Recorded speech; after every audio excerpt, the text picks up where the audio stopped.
Essas referências deixaram de ser referências. Você sabe qual é a nova referência do mercado? Então, se eles vislumbram a possibilidade de um papel ser alvo de uma estrutura de venda, então você veja bem, o que o mercado me ensinou nesses últimos 10 meses? Ele me ensinou que a referência de mercado mudou. Você sabe qual era a referência do mercado? O que fazia com que o papel subisse? Era a referência de mercado. Por exemplo, uma empresa, ela registrava um lucro extraordinário. Era uma referência para o preço subir. Uma empresa divulgava um dividendo fantástico. Era uma referência para subir. Acenava com a possibilidade do seu faturamento ser muito superior ao que era uma referência. Essas referências deixaram de ser referências. Você sabe qual é a nova referência do mercado? A locação. Locação é a nova referência de mercado. Por quê? Se você tem um papel que você percebe que a locação dele aumenta, ele não vai subir. Lamentavelmente, se você pegar a relação, é um desafio que eu faço para você. Mas se você for pegar o que hoje tem de locação, você vai ficar surpreso. Mas qual que é a lógica disso? Porque, por um lado, se tem muita locação, eu penso, em algum momento eles precisam zerar o papel e precisam colocar uma pressão compradora. Por outro lado, se tem muita locação, tem muita gente que analisou um papel e acredita que de fato ele está caro, então isso aqui pode pressionar para baixo. Qual que é a Mesmo lógica? não estando caro, as instituições, XP, UBS, Genial, eles operam vendidos. Então, se eles vislumbram a possibilidade de um papel ser alvo de uma estrutura de venda, tá certo? Eles locam as ações e vão para frente. Então, você veja bem, a IRB chegou a ter 450 milhões de ações locadas.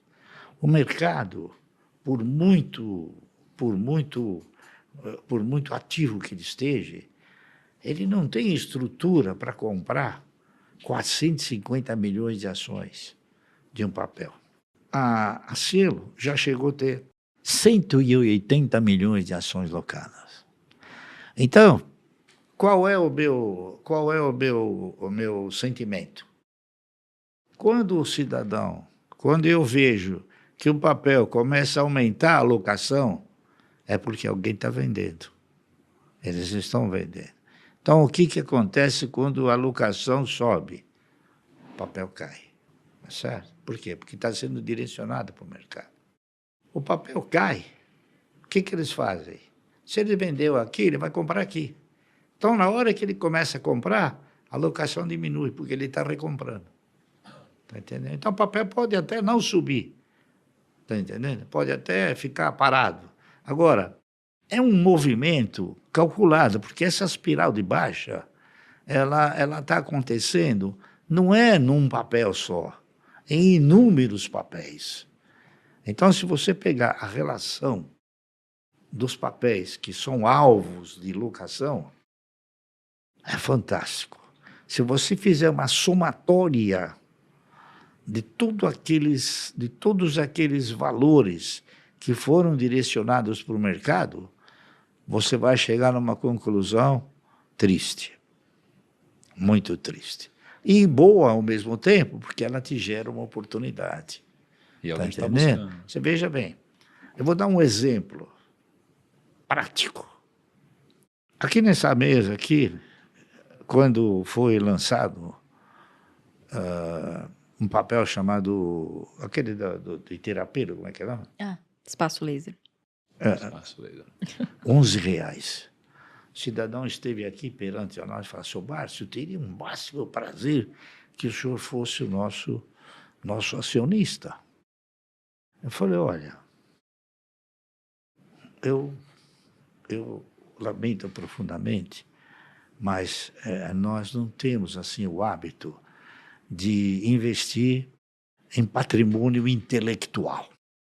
a gente gosta de investir em patrimônio físico, né? E isso aí é um patrimônio intelectual. O dia da manhã, se você falar, não quero mais, acabou a empresa. E outras também. Teve uma outra, que é um exemplo típico, chama Ocean Pact. Ela foi lançada a R$11.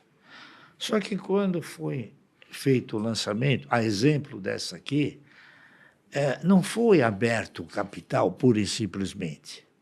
O cidadão vendeu a empresa no mercado. Por quê?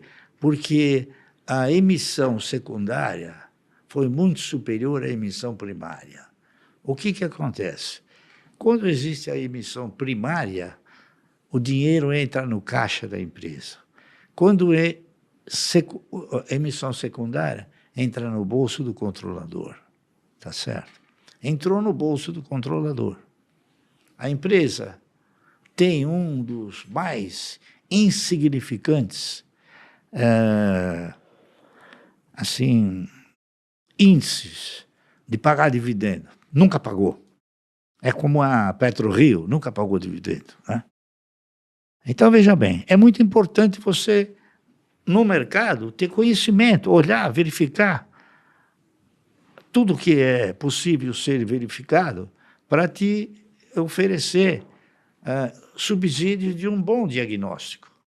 Então, essa empresa, Ocean Pact, ela soltou as ações a R$11, chegou a R$1,80. Agora, e ela não dá lucro.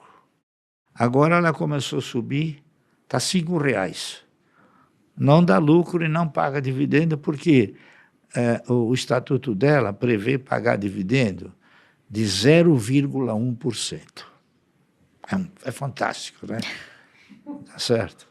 Do jeitinho que você gosta, né, Marcos? Pois é, 0,1%. Significa dizer que ela não vai pagar nunca dividendo. Né? Sim. E essa aí ainda não é a menor. A PetroRio, você sabe qual é o percentual dele? É 0,001.